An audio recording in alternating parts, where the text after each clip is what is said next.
Let's look at the dates, dynasties, and the Chinese lunar calendar. So I just wanted to remind you that the ruling elite, the dynastic rulers, first, they differed ethnically. They came from different regions, sometimes from areas beyond China. So that's one thing to keep in mind as we discuss more of the dynasties. And with all these dynastic rulers, we also have differing geographical locations of where they ruled politically. Beijing is our capital today, but we've had several different capitals over time, including the ones you see here.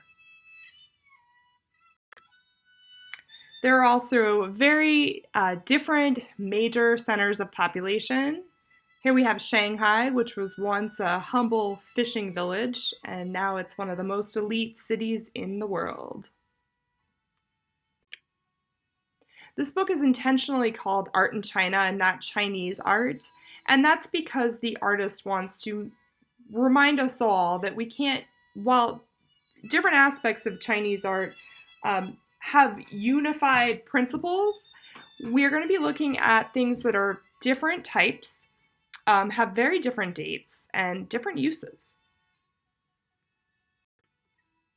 Craig Clunas, the author of our book, was the chair of art history at Oxford University in Great Britain from 2007 to 2018, and he was the first scholar of Asian art to do so. He wants this book to function as a way for us to look at art in China, or what has historically been called art in China, by whom and when. The dates we're going to be using are not your traditional AD and BC. We're using BCE and CE. And I'm going to post a video that clarifies what these mean, but just keep that in mind, before Common Era and Common Era. We're talking a lot about dynasties, and these are the successive ruling imperial houses. And when these imperial houses ruled helps us structure time within the Chinese historical record. I'm going to post a timeline for you. Dynastic names are not the personal names of the imperial families. The last three imperial dynasties had symbolic names. The Yuan dynasty, Yuan means primal. The Ming dynasty, Ming means bright. And the Qing dynasty, Qing meaning clear. There have been different periods when political power was divided, even in those ruling houses, and there have been splits between the ruling houses.